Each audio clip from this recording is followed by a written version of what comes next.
Before starting, subscribe to the channel, put a like, and if you want to support the channel, share the video in social networks. Thank you so much. North Korea says Pompeo is talking nonsense, wants him replaced in nuclear talks. Tokyo, North Korea's foreign ministry no longer wants to talk to Secretary of State Mike Pompeo, calling for him to be replaced in nuclear talks with someone who is more careful and mature in communicating, state media reported Thursday. The comments came hours after North Korea announced it had tested a tactical guided weapon, its first public weapons test since the breakdown of a summit between President Trump and Kim Jong-un.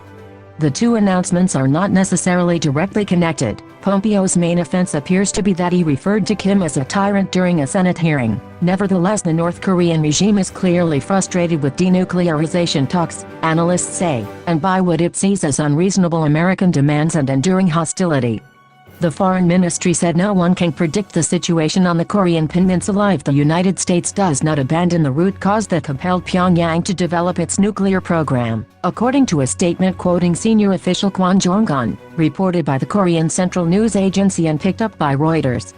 Kwon, Director General of the ministry's American Affairs Department, claimed that whenever Pompeo pokes his nose in, talks between the two countries go wrong without any results, even from the point close to success.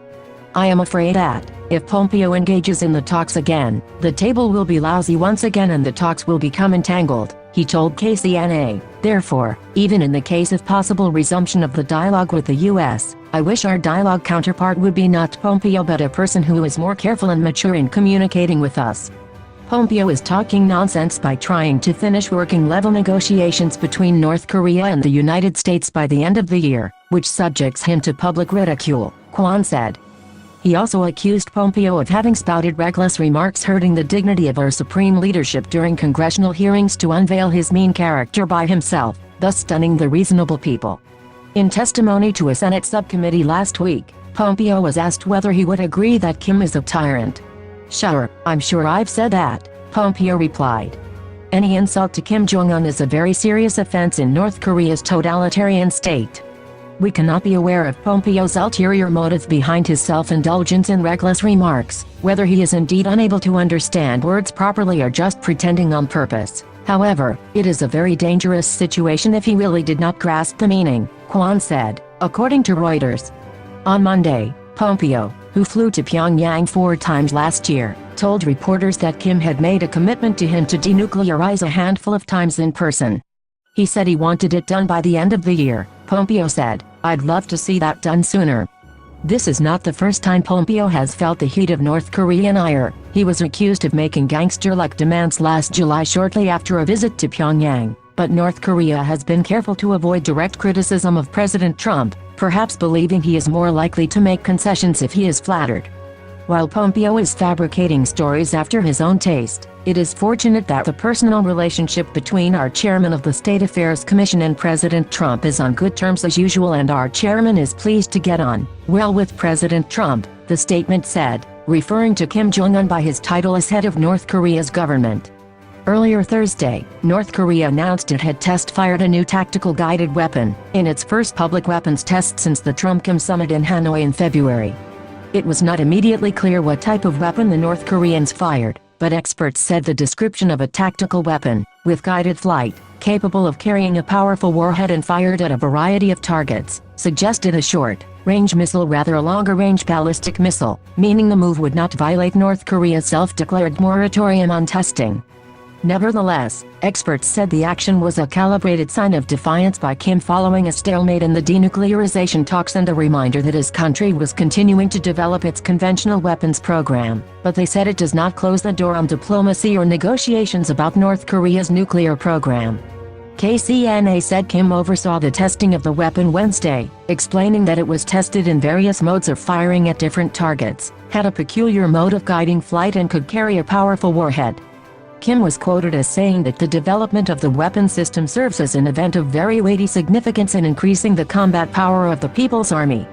Kim Dong-yub, a military expert at Kyungnam University's Institute of Far Eastern Studies in Seoul, said the description suggested a short-range missile that can be launched from the ground, sea and air.